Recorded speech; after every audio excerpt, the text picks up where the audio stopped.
question is, recently we've witnessed some very heinous crimes in America especially, which have been perpetrated by very young children. Should those children be treated and punished exactly the same as the adults who perpetrate similar crimes? Have you understood the question? What he is saying is that please, when you speak, come close, slightly closer to the microphone. Young children are committing crimes, and should they be punished just as the adults are punished for those crimes? Yes, everybody should be punished for the crime he commits, but in accordance with his own understanding of things. If you do not punish the children who are called minor while they commit heinous crimes, you are sending a generation of such people, such criminals, to the future of the country, that when they become adults, they also become hardened criminals. So to have mercy on minors while they commit serious crimes is to be cruel to the rest of the society. So as such, it depends on the crime they commit.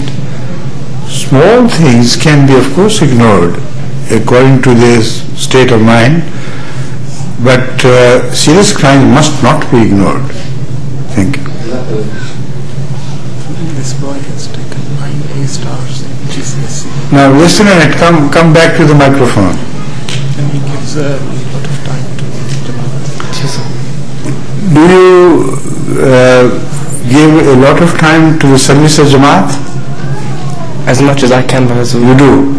And how many stars have you got in your examination?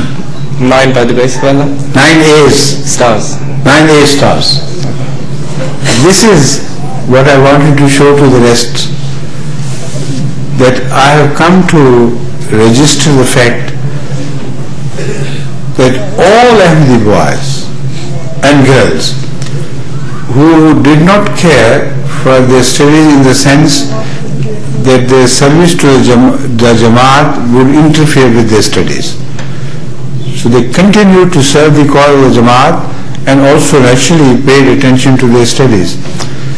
They have received such brilliant results that you cannot show the like of it in any other group in British society. So thank you so much, and do not forget to take your prize from me. The prize secretary should note it, either here or when I return to London. Whenever you come to meet me, inshallah, I'll give you your prize. Thank you.